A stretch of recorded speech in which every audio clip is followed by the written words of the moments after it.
Ano-ano naman ang mga signs na dehydrated na si baby? Hello, kamusta po kayo? I'm Dr. Jeline, aka your tita, Doktora. Ito ang mga usual signs and symptoms na dehydrated na si baby na kailangan nating i-observe mga mommies sa tuwing ang bata or ang inyong baby ay nagsusuka or nagtatae. Number 1, dry lips or dry mucosa.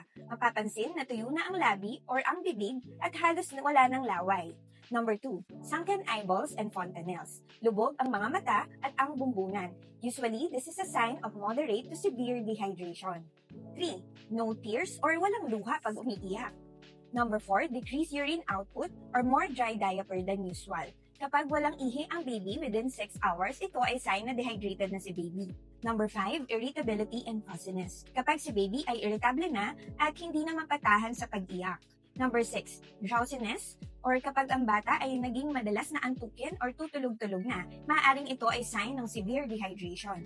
Number 7, poor skin turgor. Ito ay mabagal na pagbalik ng balat kapag pininch ang balat ni baby. Usually, ito tinitingnan sa abdomen or sa tiyan ng bata. And lastly, ang lagnat, mabilis na paghinga, mabilis na tibok ng puso, at malamig na mga paa at kamay ay maaaring signs na severely dehydrated na ang bata.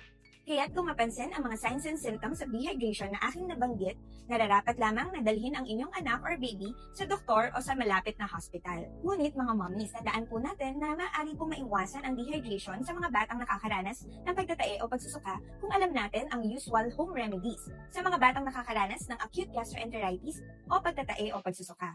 Yan ang pag-uusapan natin sa next video. Follow me for more pedia-related videos and please do subscribe to my other social media accounts. Thank you!